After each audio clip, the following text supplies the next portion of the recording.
Brought to you by Progressive Insurance. I'm Brian Custer in for Zubin, Keyshawn Johnson, Jay Williams. It's Wednesday. It's hump day. And I what know. Up, B? Hey, man, let me tell you something. It's a great day, man. It was hot up in the city last night. But good day, man. Keyshawn feeling good. You know he was flexing on us, Jay, because he cooked last night.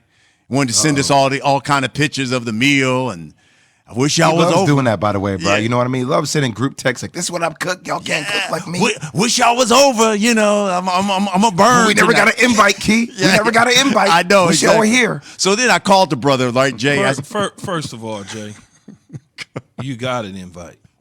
Okay. I didn't get an invite. You did get an invite to my daughter's party, but you that's couldn't true. make it. So don't sit and say you didn't. See, that's real stuff. Yeah. So see, Key, you referenced something from like a month and a half ago. Right. We talked about last night for your daily dinners, man. Last night. So we're seeing pictures of what he cooked. So then I had to, hey Jay, I had to call him. I had to call him, Jay. So I said, so Key, by the way, if I come over, tell me what you making. Listen what he said. I got beans, greens, potatoes, tomatoes, lamb, ram, dog, beans, greens, potatoes, tomatoes, chicken, turkeys, rat. You name beans, greens, potatoes, tomatoes, lamb, ram, dog, beans, greens, potatoes, tomatoes, chicken, turkeys. Hey, Key, you got down though, Key. No, it was like I invited some friends over. Just felt like doing it. I got some friends in town. Okay. I got a couple, some friends in town from L.A., and then I invited some more friends over. So I just said, you know what? That's a hell of a spread, Let's bro. just have a We had dinner some party. fish. We had some grilled shrimp. I mean, Man, I had some lasagna. I had some shrimp scampi. I had wet burritos, which is basically enchilada sauce on top of burritos. So one of the burritos was all vegetables with vegan cheese for my kids and my wife and them. And then I had, then I made ribeyes. Sliced up, and then I used the ribeye inside the burrito for meat for people that wanted meat. Then I had branzino, was the fish. Then I have grilled some veggies, chopped up some salsa, made some guac. And then obviously, Chef Key. This dude is Chef bougie, Key, man. I'm This telling dude, you, hey Jay, this dude bougie, man. He going to all details on it too. Then I put the diced tomatoes and I rained them out. How is that bougie? Why is that so much hate? Jay, how many I didn't brothers? say it was bougie, Key. That's Brian. How many brothers you know going? I got Chef Barzino, and I had this. I put a little saffron on there. So I'm supposed to all of a sudden just keep eating catfish my whole life? No, what you supposed to do? Like, come on, man. Hit it, Ev, hit it. That's what you supposed to be doing. I didn't go there, Brian. You supposed to. I didn't go there, Key. I didn't go there. That's Brian trying to take you Yeah, down. I'm all about you having branzino. He want me to eat catfish for the rest of my life. Come on, man. I done graduated from that. Greens, potatoes, right? yams. Exactly. That's what I want. I want. So where the chitlins at, Brian? Where the chitlins at? That's what I want to know. That was upstairs. That was up here. It's like, yeah, we ain't messing with no chitlins, man. Look, I like ham hocks. I like pig feet. Pig feet. No, I ain't doing that. Y'all can have that. So we got to talk about, Jay, we got to talk about what happened last night in Atlanta, because the two-time MVP goes down that third quarter. Now, listen, the Bucks were getting blown out as soon as they tipped the ball. I mean, Atlanta jumped on them, but now the two-time MVP has this hyperextended knee. We should find out here today about how long he'll be out, if he will be out, and the severity of the injury. But, man, for Milwaukee, this is the worst thing that could happen to you. Well, first off, I hope that Giannis is okay, because I Key, you and I both watch a lot of ball, a lot of football too, and whenever you see an injury like that, last night I literally stopped.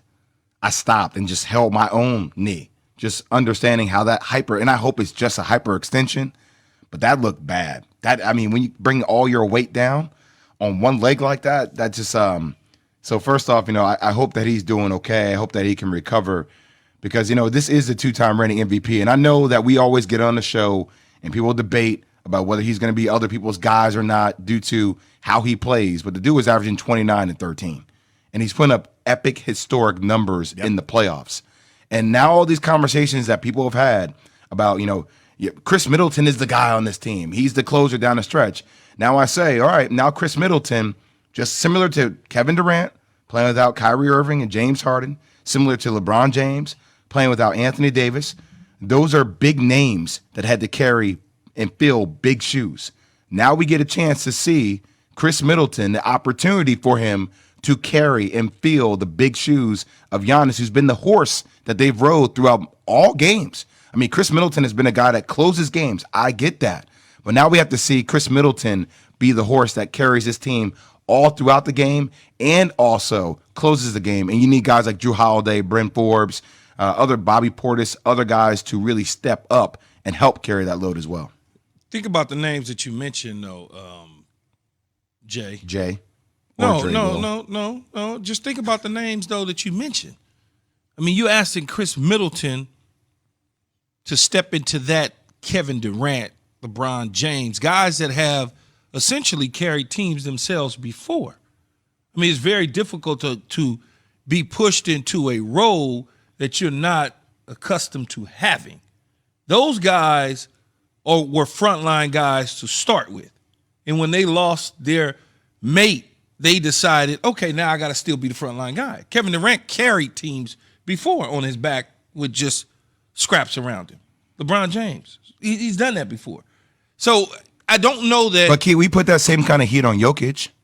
We put that same kind of heat on Jokic. I mean, you and Key, the NBA we came expert, on our show, Alan Yates, everybody was like, all right, like he's your MVP. Well, he has to carry a team now. I mean, we've kept that pressure. But Chris Middleton isn't your MVP. Chris Middleton, look, the team is supposed to be about the Joker because he's the MVP. Right. That's a different. We're talking about two different things now, Jay. So can he do it? I guess that's the question, Jay. Is Middleton, because as you point out, and me and Keith talked about this. I looked this up. Like that 29 and 13 and 6.